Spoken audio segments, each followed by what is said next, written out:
Today I'm going to show you how to check your engine oil on a 2012 Nissan Sentra. So basically you come down here to this little dipstick, you're going to pull this out, get a paper towel or a rag or something, you're just going to wipe off the oil.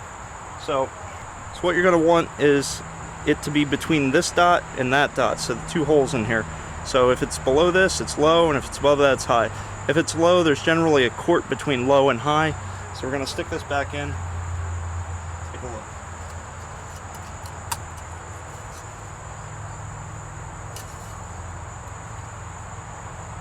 So as you can see, this oil looks pretty good. It's a little below the high, so you're good, and it's above the low. So this is perfectly fine. We're going to stick this back in.